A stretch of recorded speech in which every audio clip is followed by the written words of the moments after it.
बिस्मिल्लाहिर्रहमानिर्रहीम, अस्सलाम वालेकुम। आप देख रहे हैं टैलेंट न्यूज। मैं हूं मोहम्मद हसीब खान। शामिल करेंगे अब तक की अहम खबरें। खवातीन पर तशद्दुद और ज्यादती के वाकयात रुक न सके। लाहौर की फैक्ट्री में 2 लड़कियों से 3 नौजवानों की इज्तिमाई ज्यादती। वारदात के बाद मुलजिम लड़कियों को बांध कर फरार। दोनों लड़कियों को शाहदरा से अगवा करके गुजरपुरा की फैक्ट्री में लाया गया था।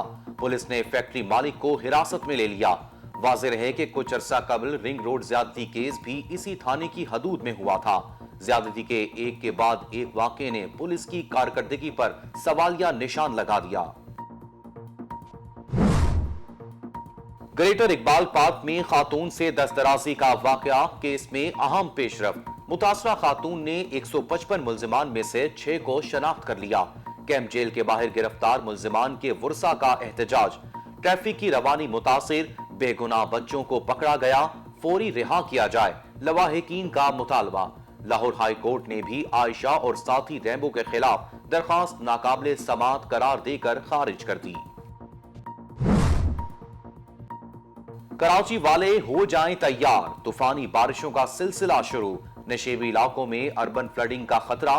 बारिशों का सिलसिला वक्फे वक्फे से 9 सितंबर तक जारी रहेगा। महकमा मौसमियात ने आगाह कर दिया। बारिश शुरू होते ही शहर कायद के कई इलाकों में बिजली गायब। सिविल एविएशन ने बारिशों के पेश नजर अलर्ट जारी कर दिया। जहाजों को महफूज मकामात पर पार्किंग की हिदायत। जहाजों को आपस में टकराने से बचाने के लिए उनके साथ वजन बांधे जाने के अहकामात। शहर में टीमें भी अलर्ट हो गईं। पंजाब के कई शहरों में बारिश। लाहौर में मूसलाधार बारिश ने जल थल एक कर दिया। सड़कें पानी में डूब गईं। ट्रैफिक का निजाम दरहम बरहम। नशेबी इलाके ज़ेरे आब आ गए। बारिश शुरू होते ही बिजली गायब। महकमे मौसमियात की पंजाब, खैबर पख्तूनख्वा और बलोचिस्तान के बेशतर इलाकों में गरज चमक के साथ मजीद बारिशों की पेशगोई। हुकूमत का तलबा के लिए एहसन इकदाम। एहसास तालीमी वज़ाइफ प्रोग्राम का इजरा कर दिया गया। बच्चों को 1500 और बच्चियों को 2000 माहाना मिलेगा। वज़ीर आज़म इमरान खान कहते हैं, बदकिस्मती से माजी में बच्चों की तालीम पर तवज्जो नहीं दी गई। मुल्क में 2 करोड़ बच्चे स्कूलों से बाहर हैं। हुकूमत की कोशिश है गरीब बच्चों को तालीम से आरास्ता करे। लड़कियों की तालीम पर भी तवज्जो नहीं दी गई। पढ़ी लिखी खातून अपने माशरे को फायदा पहुंचाती है।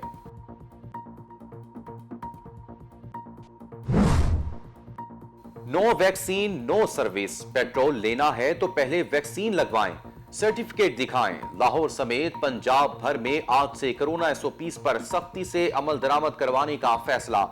पब्लिक ट्रांसपोर्ट में सीट और रेस्टोरेंट्स में खाना नहीं मिलेगा। सर्विसेज सिर्फ वैक्सीनेटेड अफराद को ही फराहम की जाएंगी। शॉपिंग मॉल्स और बाजारों में भी सिर्फ वैक्सीनेटेड अफराद को दाखिले की इजाजत। खिलाफ वर्जी करने वालों को गिरफ्तार कर लिया जाएगा।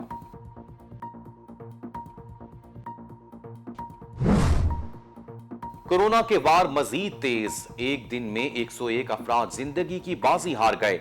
अमवात की मजमूई तादाद 25,889 हो गई।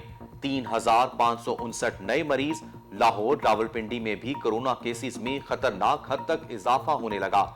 मुस्बत केसेस की शरह 6.63% रही। 93,901 मरीज जेरे इलाज। अब तक 10,43,898 मरीज सेहतयाब हो गए। 17 साल के नौजवानों की आज से कोरोना वैक्सीनेशन शुरू। बैरून मुमालिक जाने वाले 12 साल और जायद उम्र के अफराद को भी आज से बूस्टर डोज लगाई जाएगी। NCOC के मुताबिक आलमी इदारा सेहत ने बूस्टर डोज की मंजूरी नहीं दी। डोज लगवाने वाले अपने नुकसान के जिम्मेदार खुद होंगे। फी डोज की 1270 रुपए मुकर्रर कर दिए गए। सिंध में 9वीं ता 12वीं जमात के तलबा को भी वैक्सीन लगेगी। रूसी वैक्सीन स्पुतनिक की 10 लाख खुराकों पर मुश्तमिल पहली खेप पाकिस्तान पहुंच गई। कल मुल्क भर में 15 लाख से ज्यादा अफराद को वैक्सीन लगाई गई। अवाम इसी जज्बे को बरकरार रखें। असद उमर का ट्विटर पर अवाम के नाम अहम पैगाम। कहते हैं 24 बड़े शहरों में से 20 ने वैक्सीनेशन का हदफ पूरा कर लिया। हैदराबाद, मर्दान, नौशहरा और कोयटा में टारगेट ताहाल पूरा ना हो सका। الیکشن کمیشن نے پی پی 38 ضمن انتخابات کالعدم قرار دینے سے متعلق نون لیگ کی درخواست مسترد کر دی۔ فیصلے کے مطابق درخواست گزار ضمنی الیکشن کے دوران بدنظمی ثابت نہیں کر سکے۔ فارم 45 اور 46 پر جعلی دستخطوں کا الزام ثابت نہیں ہو سکا۔ متاثرہ فریق چاہے تو الیکشن ٹریبیونل سے رجوع کر سکتا ہے۔ نون لیگ کے امیدوار طارق سبحانی نے دھاندلی کے الزامات پر نتائج کالعدم کرنے کی درخواست کی تھی۔ علی شیراز کی رپورٹ آپ نے جانی۔ ٹیلن نیوز سے اب تک کے لیے اتنا ہی۔ مزید اپڈیٹس کے لیے دیکھتے رہیے ٹیلن نیوز۔